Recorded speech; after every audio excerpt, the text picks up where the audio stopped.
میں کامیاب ہونا چاہتا ہوں، میں ایک سکسیس حاصل کرنا چاہتا ہوں، میری زندگی کوئی لوگ کہیں گے یار یہ کامیاب انسان ہے، تو کیا کامیابی؟ مختلف شعبوں میں کامیابیاں تو کہلاتی ہیں کہ امتحان میں کامیاب ہو گیا تو کاروبار میں بڑا کامیاب جا رہا ہے، فلاں آئٹم اس نے جو بنائی تو وہ کامیاب ہے وغیرہ وغیرہ.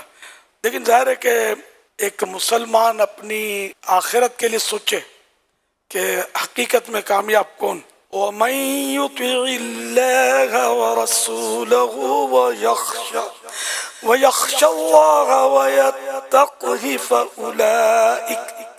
فَأُولَئِكَ هُمُ الْفَائِزُونَ.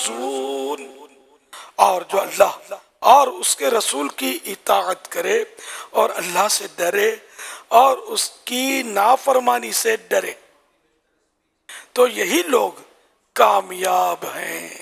فمن زحزح عن النار وادخل الجنة فقد فاز، کہ جو جہنم سے بچایا گیا اور جنت کے اندر داخل کیا گیا بلا شبہ وہ کامیاب ہوا.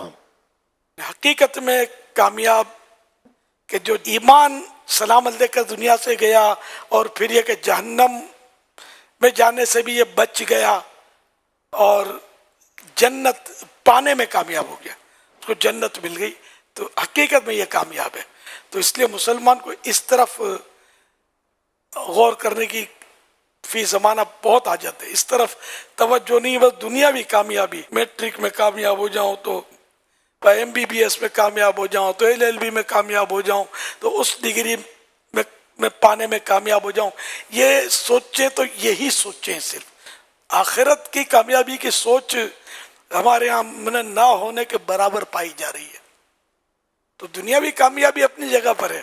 اب ایک سال کوئی ناکام ہو بھی جاتا ہے تو دوسرے سال پاس ہو جاتا ہے، کامیاب ہو جاتا ہے، تیسرے سال کامیاب ہو جاتا ہے. ناکامی ایک سال کے لیے ہوتی ہے دنیاوی تعلیم میں، لیکن آخرت میں جو ناکام ہوا وہ اس کا تصور نہیں ہے کہ وہ کتنا بڑا نقصان ہو رہا ہے. وہاں سال دو سال کا مسئلہ نہیں ہے، وہ خطرناک معاملہ ہے. تو اس لیے آخرت میں کامیابی کا تصور بہت ضروری ہے.